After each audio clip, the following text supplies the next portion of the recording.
Philadelphia Union, San Jose or DC United, Los Angeles Galaxy, Pitch Pass, Colorado Rapids, Vancouver Whitecaps, Seattle Sounders,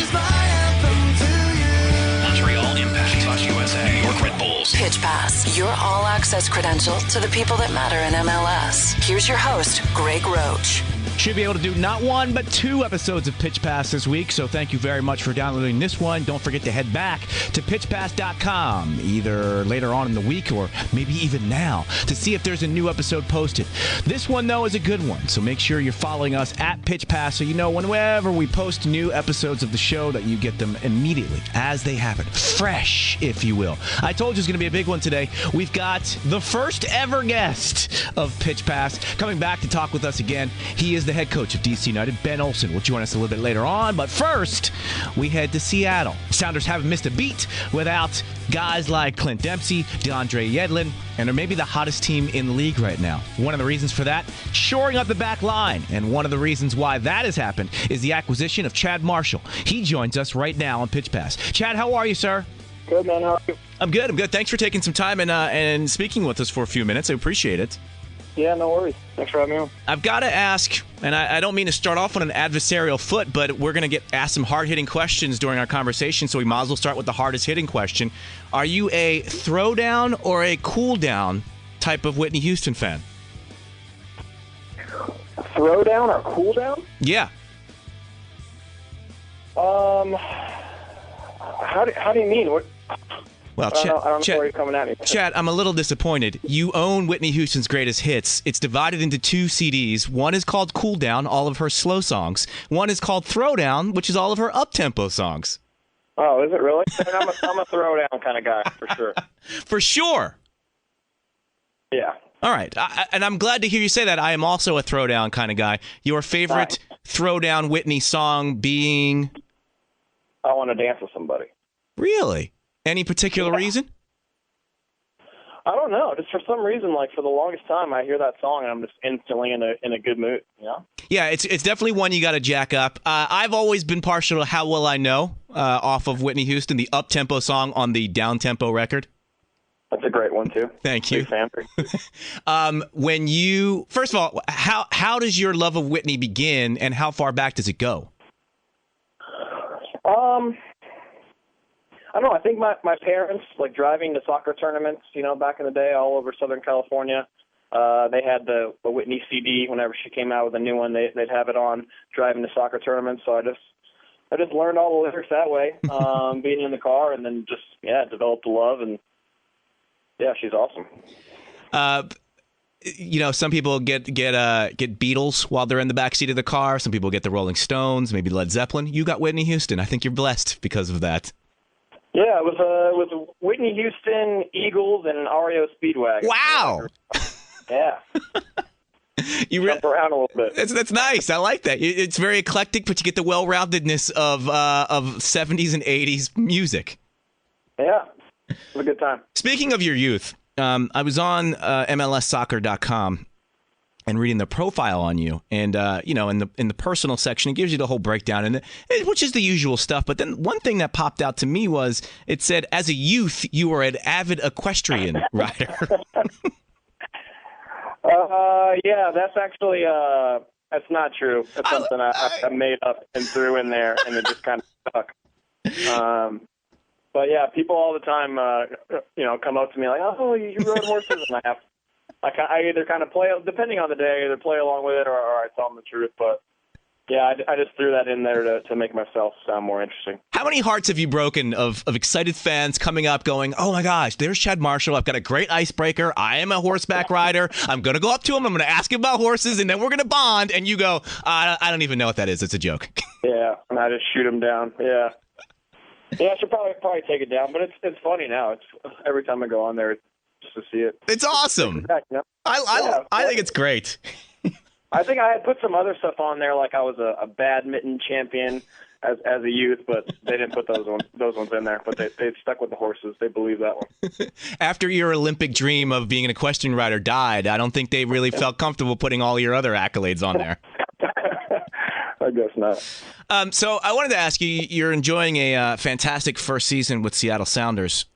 But, in going back and doing all the research on you, I noticed that you started off with a different number, and then you settled back in to the number 14. But I want to ask you, though, what did you have to do to get that 14? Because it felt like, at least reading all through the transactions, there was a lot of jostling that had to be done for you to get back into the 14. So what did you have to do to get that 14? Yeah, when I came here, Alex Kasky, who now plays for DC, Yep. he had 14. So I talked to him and asked him, and he was pretty intent on keeping it. And I'm not one of those guys who wants going to come in and say, oh, I want this number kind of thing. So I was happy to go with 5. And then he was traded shortly after that. So then Nolan, our equipment manager, came to me and was like, oh, do you want to go to 14 now? And so I decided to make the switch to 14 after being 5 for 2 weeks. And I'm sure, whenever a teammate gets traded, it's always a hard situation. But there had to be a little piece of you going, oh, Kasky was traded? Yes! No.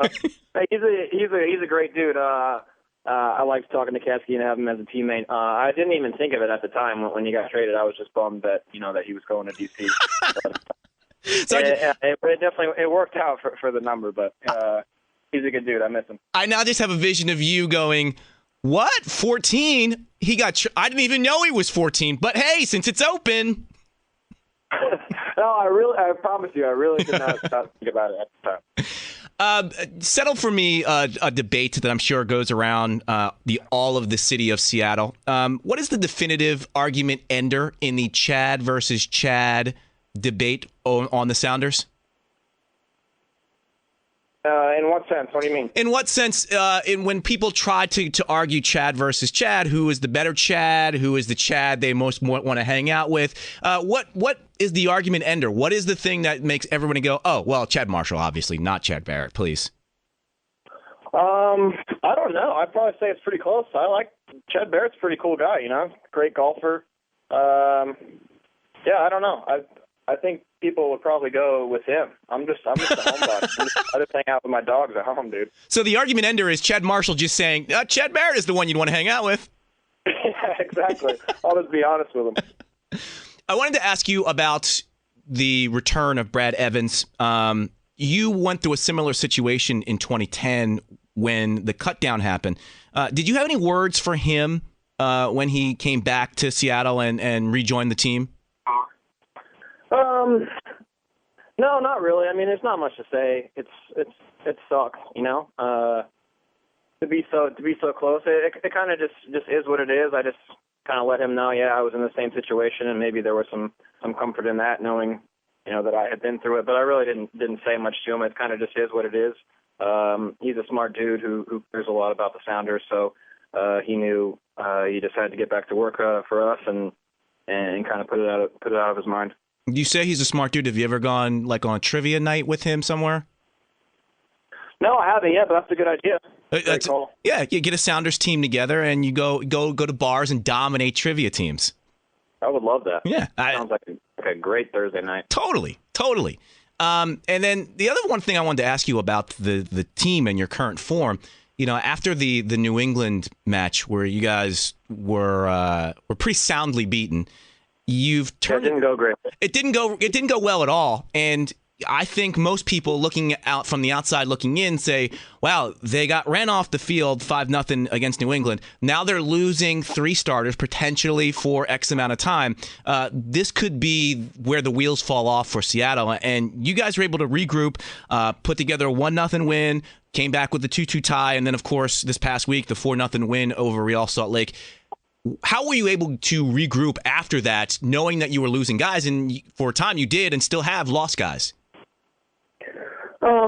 I think we looked at it as it was just a one-off game. We had played well before that. I think we had won 5 in a row.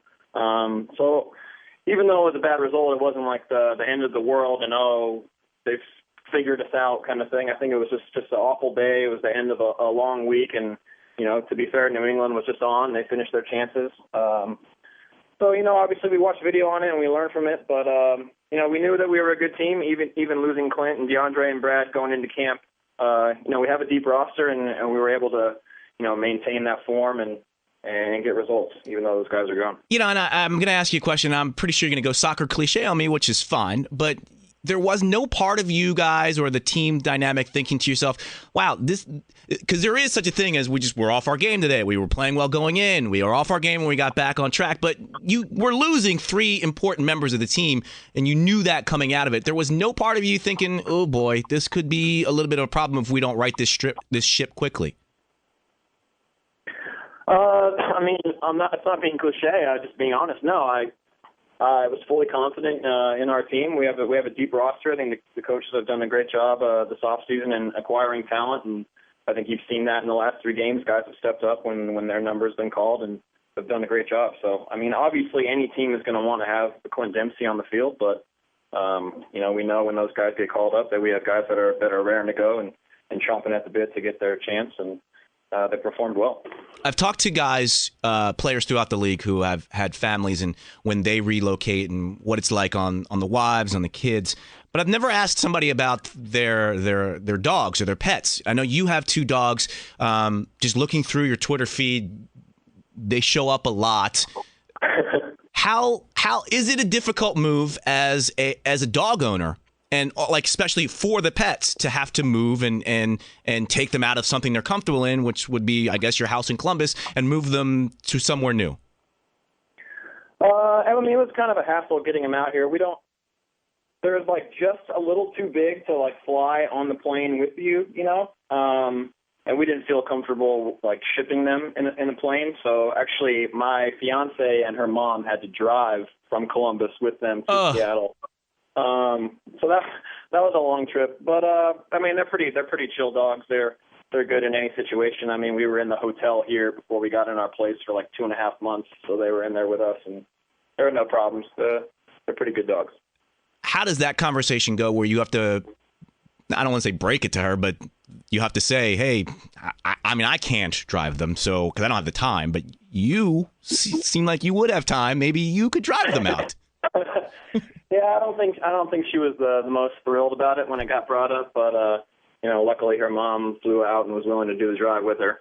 So yeah, that was awesome, and it saved me a bunch of money trying to figure out another way to get them out here. And I did want to ask you, and you brought it up, was they were in the hotel with you guys when you were looking for a place to live? Yeah. How's that work out? It was packed. So actually, for a month, it was me, my fiance's mom, and 2 dogs in a hotel room. So well, that sounds really awesome. Needless to say, we were excited when we got into our place finally. Well, and I also, I don't know what you guys were doing before in Columbus, but I don't think there's a bigger test of a love and if this is going to make it or we're going to make this work when we're in a hotel room with 2 dogs and my future mother-in-law all in the room together. Exactly. If you can get through that, you can get through anything. No, I'm kidding. It was. I mean, her mom's awesome and helped out with the dog when I was traveling away and stuff like that. So it actually worked out for the better. How often do they travel with you? You take them to preseason? The dogs? Yeah. No, they stayed here in Seattle when. My fiance was still in Columbus during that. They came out. They drove out just before the first game. But when I travel for away trips, my fiance just stayed through it. Got it. Last thing for you. We got some time off from the league coming up. Do you look at it as a positive or a negative having that break? I think it's a positive. It's been a tough start to the year. I think on guys' bodies. I think we've played 12 of our first 14 games or something are on turf on the synthetic surface. So you guys got some guys banged up. So it'll be nice to get a little break and maybe rest some dudes up and get healthy for the second stretch of the season. And grass versus synthetic. I know you're not going to trash your own turf, but what is the difference in the grass versus synthetic as far as toll on your body? Is it an extra day to shake off that soreness? What is the actual effect? It's just a little tougher on joints.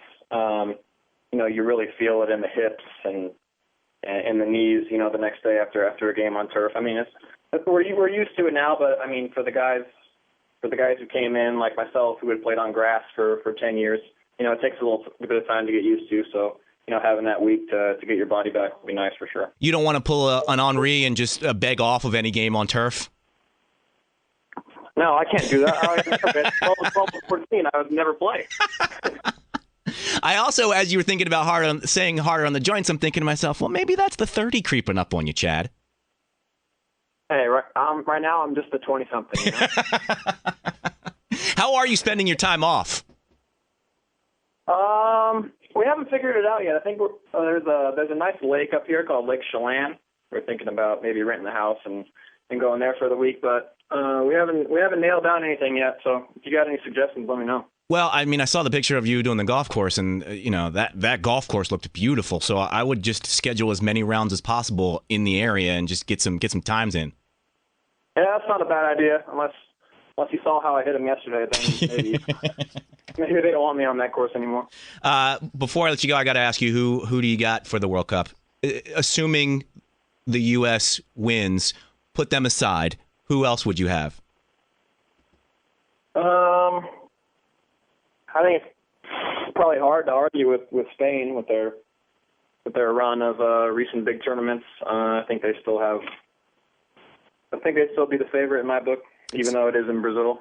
I was just going to ask you, European teams traveling, you're saying that we're putting that to the side, we end it now, Spain wins the World Cup. U.S.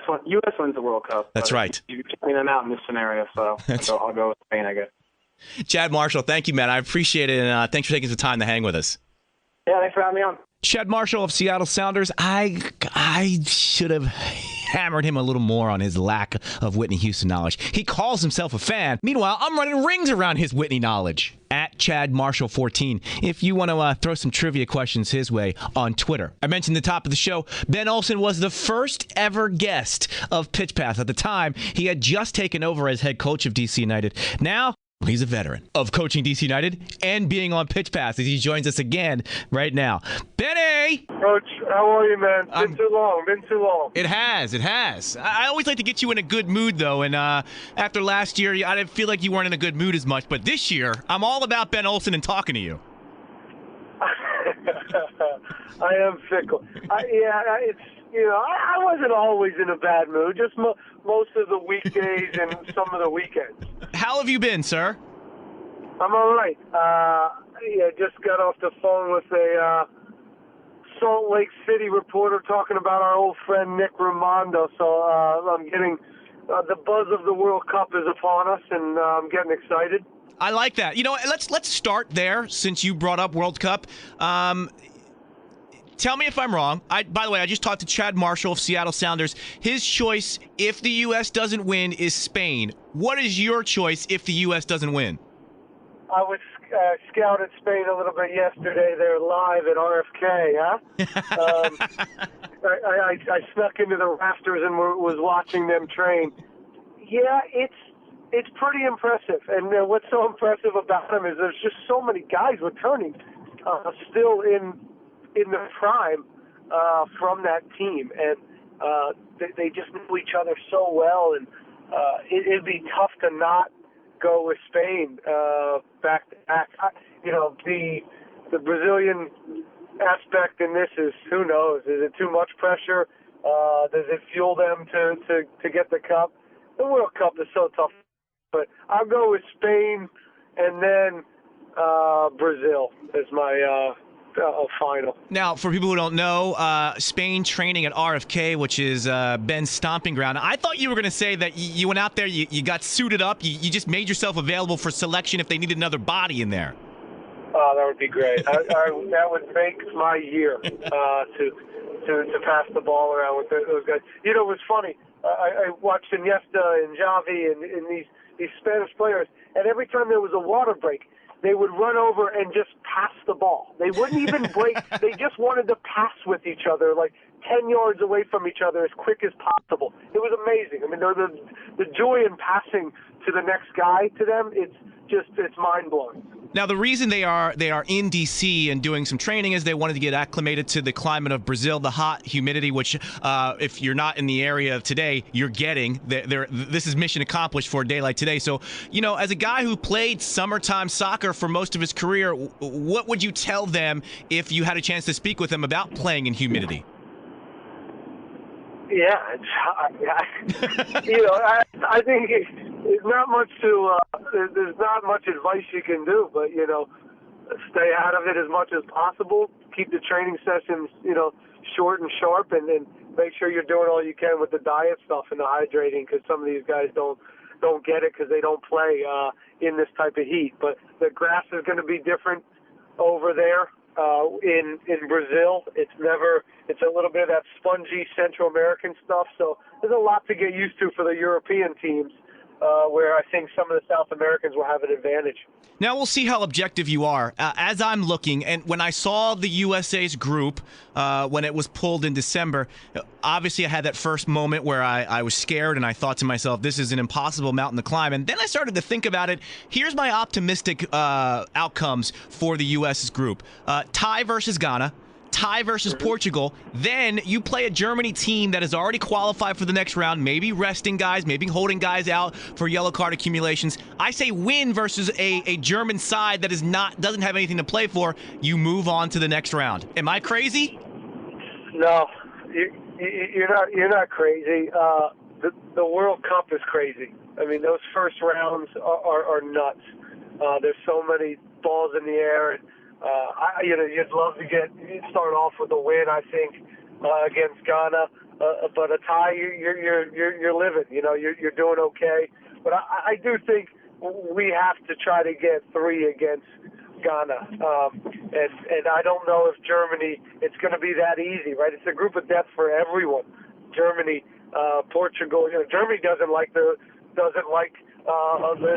group either. Neither does Portugal, right? So they're all going to be, I think it still will come down to that last day. I don't know if anybody's going to be safe.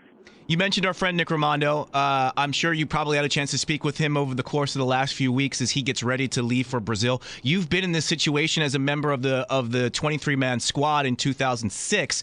What kind of things go through your mind at this juncture? Is it a nervous energy? Do you just want to get there on site and get into it? Where's your head at as a player right now?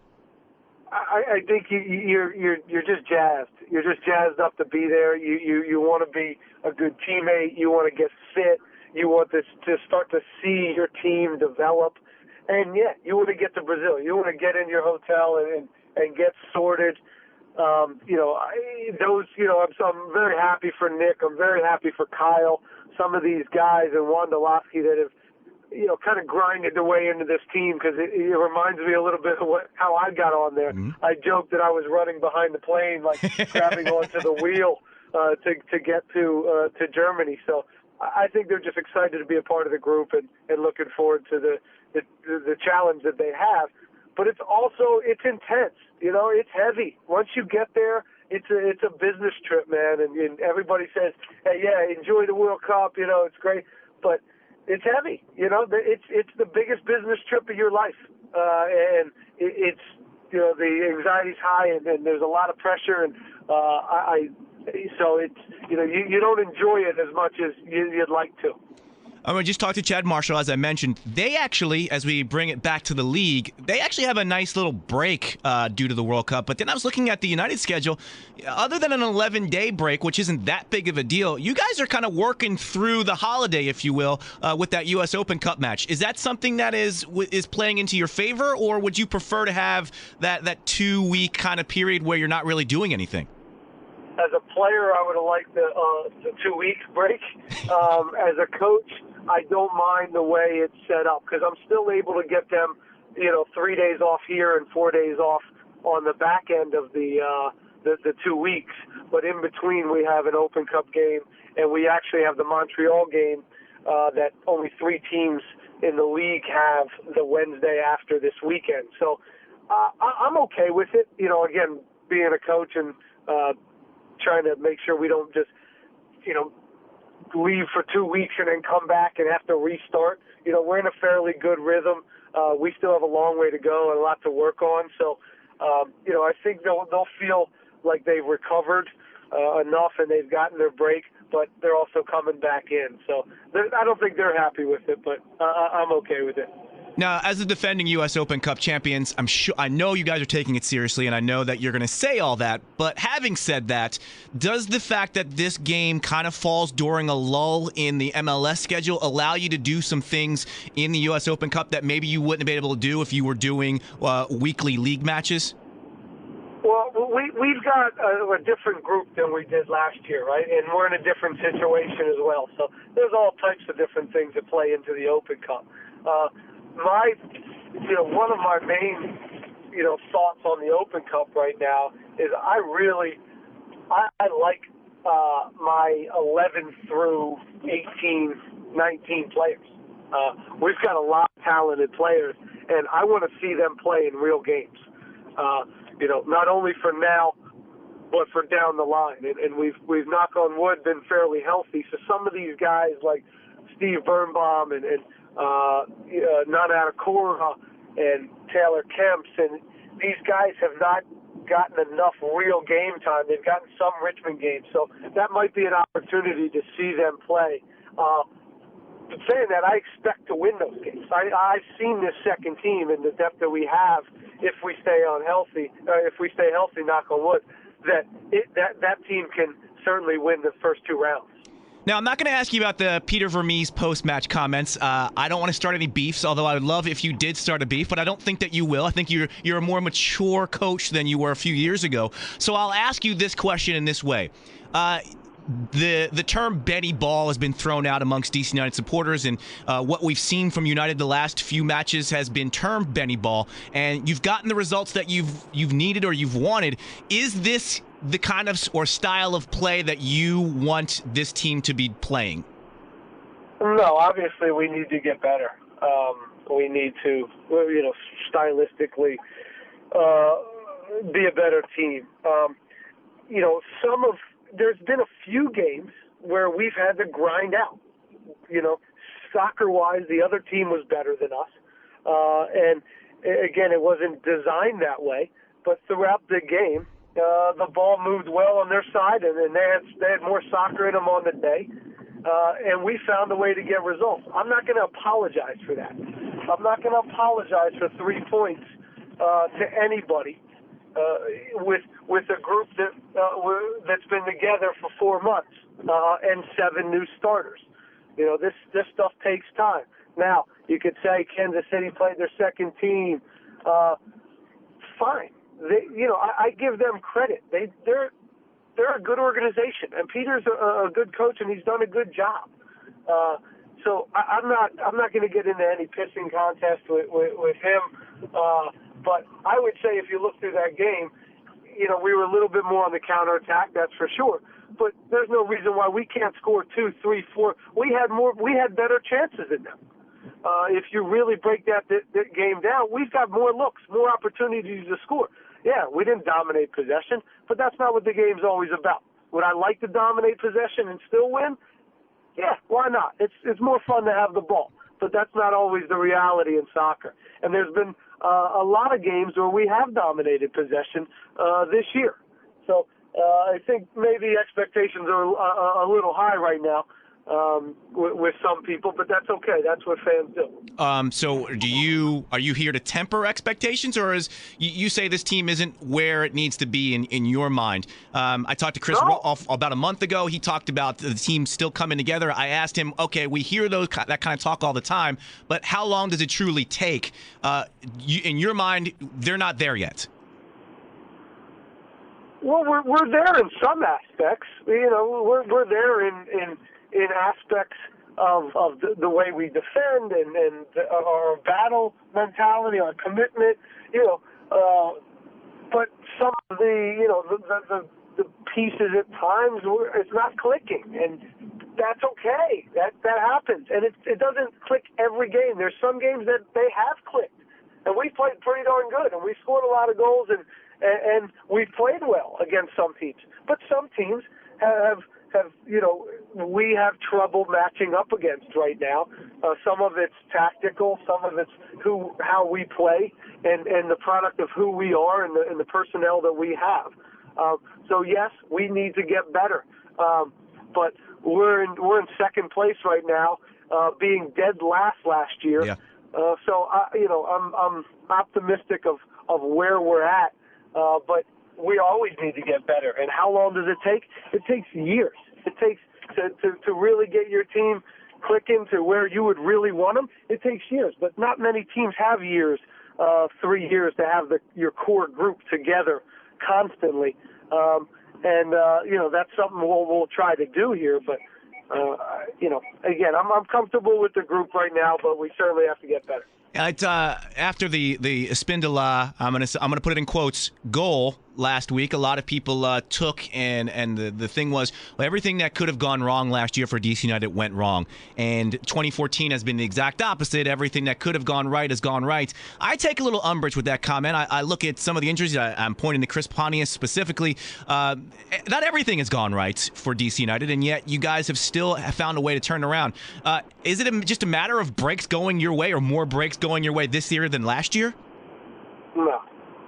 The reason we were in last place last year wasn't because we didn't get any breaks. That was a small part of it, but there was a lot to that, and it's the same thing on the winning side.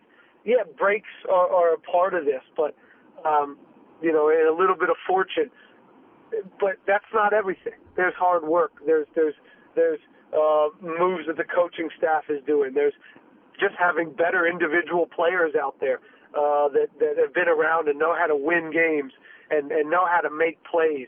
There's all these other things into it. It annoys me a little bit when it's all about bad breaks and good breaks. Yeah. And unfortunately, sometimes when your things aren't going well, you lean a little heavier on the bad breaks, right? And things are going good, you might look away at the fortune. You don't remember the good calls that came for you. You don't remember the own goals that were on your side. And some of that stuff has gone our way. I think Fabi actually tried that, but the verdict is certainly out. You say you think, and that was going to be my next question, because you didn't actually acknowledge anything about whether you thought it was a shot or a cross, which led me to believe you asked him. So, but now you're saying you think. Did you ask him? Yeah, he thinks he tried it. He 100% thinks he tried it, and that's good enough for me. But I would do the same thing probably if I did that. I can't tell. I've looked at it several times. I think who else would try that on our team? True. Right? He's the only one. So I got to ask you about Saturday, because it's a little bit different as far as, that's the question, actually. You're playing at FedEx Field rather than RFK. You're playing as part of a doubleheader rather than a standalone match. Is the prep a little different going to a different venue, even though it's a home game, got the match going on before you? That's the first part of the question. And the second part is, I would imagine when Ben Olsen is putting together his starting 11 for DC United, the first name or the easiest name, the automatic name, is always Perry Kitchen. Not going to have him this week because of yellow card accumulation. Does that impact how you're prepping for Saturday's match versus the Crew? Well, yeah. I mean, we obviously have to work on some things without him. He covers a lot of ground. His ball winning is key defensively. He's part of the big reason why we've been, have not been conceding a lot of goals. So, Davey Arnaud will come in there and kind of do his part, and then we have some options, whether it's Silva or Neal or De Leon. Rolf, we got a couple different options that we need to look at to fill that void. But again, it's just another opportunity for one of these guys to step in. I think Silva's chomping at the bit to get back in a game. He had an injury, and he's worked his way back to good fitness. We know what Lewis Neal can do in there. It's a little bit of a different dynamic. I think, you actually get maybe at times a little bit more possession with a guy like Silva or Neal, but you get a little bit less of the ball winning. So that can work in our favor as well.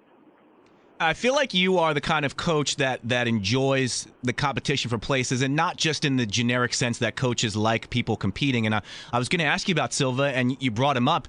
Is it good for a young player like that to not just assume he's going to be in a lineup because he got off to a hot start or whatever, that he does have an injury, he does need to work back to full fitness, and then on top of that, he does have to earn his place back in the lineup.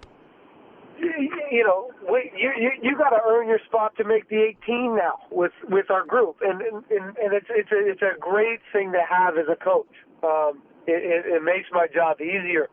I think you end up having to manage personalities a little bit more because people get frustrated. You're not in the starting 11, and then some of these guys aren't in the 18, and then they have to go to Richmond to get games. So there's a lot of guys that were playing last year that can't even get in our 18. So that's a healthy thing. It does, you do need to stay on top of it a little bit more, but I think it shows you the wealth of talent that we have at the moment. Have you mastered the stadium deflection questions? Yeah, I don't even master it anymore. Well, what does that mean? I don't even try to be political on it anymore. I just don't want to talk about it. I like, because, you got the beat writers who have asked you the question ad nauseum for however many years you've been asked. But then every time something comes up, you get like the local news, the TV news people come out, and these people are fresh people asking the questions, and yet you still got the same, I can't think about it. I love it here at RFK. We'd love a new venue, but I love it here at RFK. Yeah. Because, RFK is my reality right now. You know what I mean? It's where I work and it's where we play, man. So until I'll let the front office is doing that job. That's their focus and the ownership. And my job is to win games. See, you have mastered the deflection because you even shifted into it with me, and I didn't even ask you a stadium question. I can't believe I just answered that question that way. I was so what I said I wasn't going to say. Ben, did I hear correctly? Did you go for a third kid? Are you going around for another child? Yeah, I don't know what I was doing.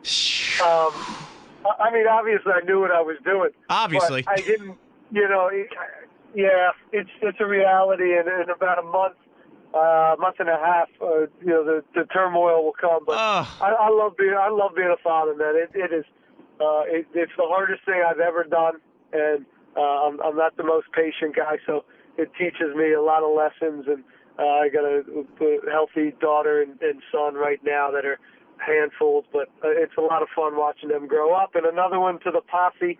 It kind of makes you a real, like a troop, You're a real posse with exactly. Cruising around.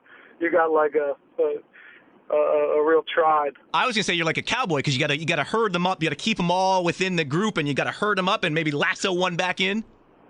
Yeah, and then they kind of have to start raising themselves. Yes. Like the 6-year-old has to just kind of do her own thing and find herself dinner, and I'm sure we'll make it work somehow. Now, talking to Bobby Boswell when he was here as a single guy, he was living in the district.